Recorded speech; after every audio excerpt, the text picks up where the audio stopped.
Hola, buenos días. Es Nico.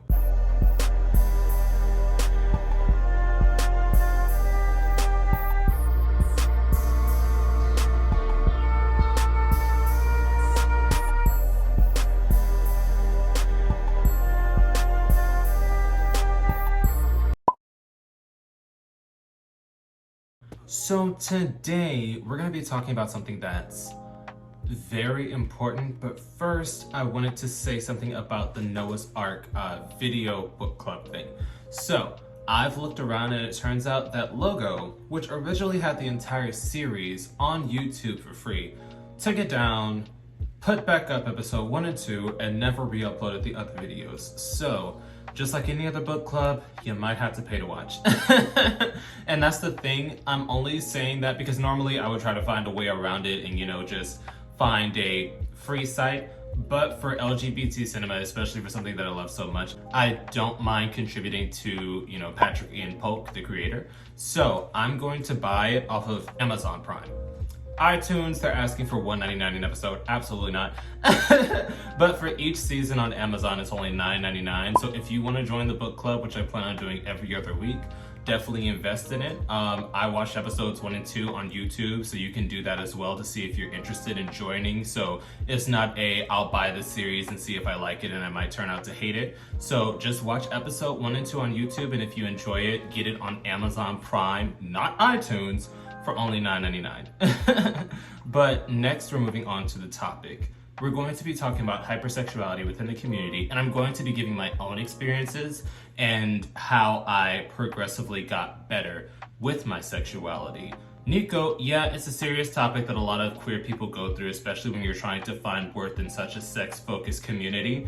So I thought I would bring it up just so that we could all feel like we're not alone in this battle and we're not like foreign entities for trying to disassociate with the hypersexuality that's consistently pushed in the community. Nico, why are you shirtless? I know when I'm talking about certain topics, people expect me to be like dressed like a nun, but I live in Texas. It is hot, I'm in my home, you're seeing my shoulders and above. I don't care about the rest. So let's get started. If you like this kind of content, make sure to follow me on patreon.com/Nicosaesthetics. But yeah, essentially when I grew up, I was in a very strict Southern Catholic multicultural home, and I was sexually repressed. Once I was outed, I was met with homophobia, I was met with misunderstandings and anger. So when I finally became of age and moved out at 19, I was still a virgin.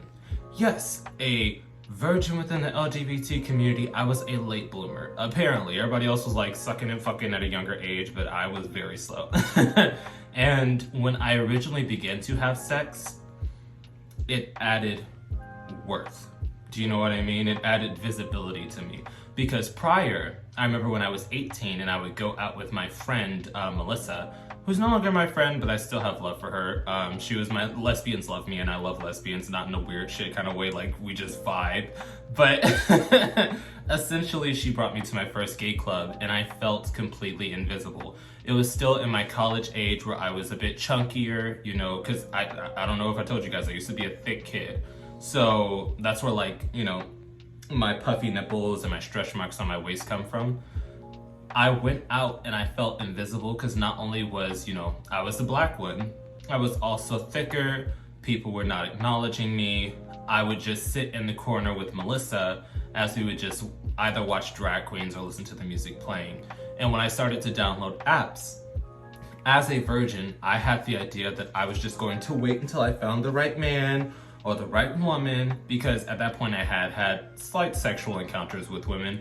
Not as far as penetration, mind you, but it was sexual level. Anyways, I saw that whenever I would say that I was not interested in having sex or I was not interested in sending nudes, I would be dropped immediately. And it became clearly obvious to me that sex held value within our community. And I began to seek out validation through sex after I had sex for the first time. And it was interesting now that I'm recounting it because I had completely forgotten about this moment in my life where I had essentially met somebody that I enjoyed and I wanted to have sex with them. And I wanted to have sex with him because up until the point that I had met him, men only showed me interest when I was willing to have sex and or be sexual, as in nudes, sexting, etc. Essentially teasing them into showing interest in me. And when I tried to have sex with him, I remember he told me, if we have sex, it is just going to be strictly sex. As in, if you want to get to know me, you need to pace yourself because I'm not like super fast. I don't like to have sex like that. And if we have sex, I'm just going to put you in that category. And at that point, I wanted him to notice me in a romantic sense so badly that I told him, I don't care. I want to have sex with you. Luckily, it never went that far and we actually fell out of contact because I feel like that would have been a very damaging dynamic if I actually went through with that. But it's just something that I've noticed time after time. And even when I got older, after I got more experience under my belt, because, you know, I live in Houston, so there are a lot of gay men around. So if you want attention through sexual, you know, gratification, you can find it pretty easily. But it also distanced me in that process from true romantic and deeper connections from people. And when I say that as in whenever I would meet a nice guy. And Nico, yes, I used to term nice guy as in a guy that actually wanted to settle down with me and enjoyed me as a person. I would not know how to properly communicate and or engage with him because I was so used to using my body and using my sexuality as a way to keep men's attention. And when somebody showed me true interest, I didn't know how to be myself aside from exuding sexuality because it had gotten me so far in the past. And I say so far because I did form relationships. I did form friends with benefits. And when I say relationships, I mean actual dating through people being interested in me because I was sexually appealing. And I'm not like obtuse or stupid. I know I tell people that I don't lead with my sexuality as an adult because I actually want to have genuine dialogue and have communication over topics. But when I was actively dating and or seeking out sex, I would lead with it just because I knew that was a surefire way to get attention from men because they're usually pretty vain and surface level. Tell me I'm wrong, but yeah. So it made it to the point where these men would be genuinely interested in me and I would end up hurting them because I could not comprehend the deeper feelings that they were trying to give me. And I was treating it as in, oh, this is just a fling, all men come and go, you know, everybody just wants sex, it doesn't really matter how I feel or how they feel. And I admit that I was the bad guy in a few people's lives. You know, I'm not one of those people that's like, oh, I'm completely innocent, I've never hurt anyone. In my youth, when I did not understand communication and how to properly reciprocate emotions, I hurt people. Hurt people, hurt people. And I understand that saying is a little cliche at times, but it's true. So once I started to see that I had missed so many amazing opportunities with amazing men, because at that point I was strictly dating men, I felt terrible because now that I'm older, you know, I'm 25, I'm about to be 26 in May. I'm starting to see that the options and the pickings are slim. Quality men are usually not still available, or if they are, they're jaded because they've also been through romantic struggles. So the fact that my youth and my, you know, dating years where ample options were open was just overcome by my hypersexuality and trying to find the male gaze through my sexuality is kind of disheartening. I mean, obviously there are still some good guys out there, but I'm just saying I've missed out on so many grand opportunities just because I was so focused on sex and obtaining the attention of others through it. But I do believe that's an issue that our community does have because as we see our celebrities, porn stars, it's not the case for any other community.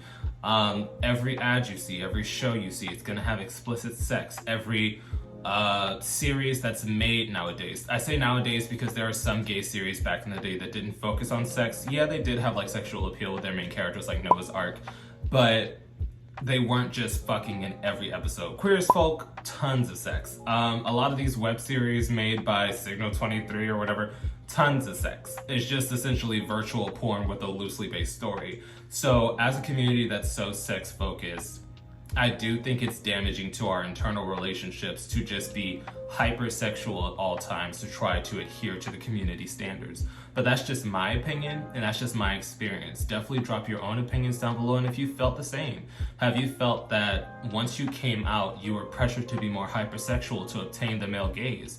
Do you feel like you had to use your sexuality as leverage to continue relationships, social, communication? Because I know a few people back in the day that I did not have sex with, that I did not want to have sex with, that told me, I don't want to be your friend if we don't have sex because it's going to mean that you're too stuck up for me, or something like that along those lines, essentially saying that if I wanted even casual platonic friendships, that I had to leverage my body as, currency to show that I'm worthy of being someone's friend.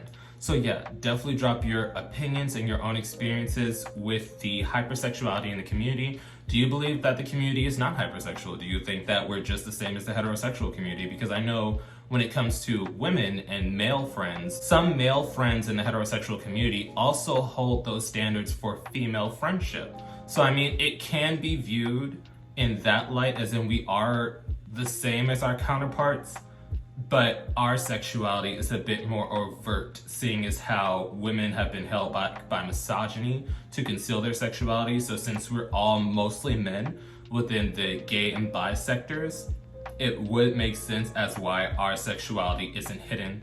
It's more overt because in theory, they have the same issues that we have. It's just on a wider microscope because we are a minority community, so it's more directly seen.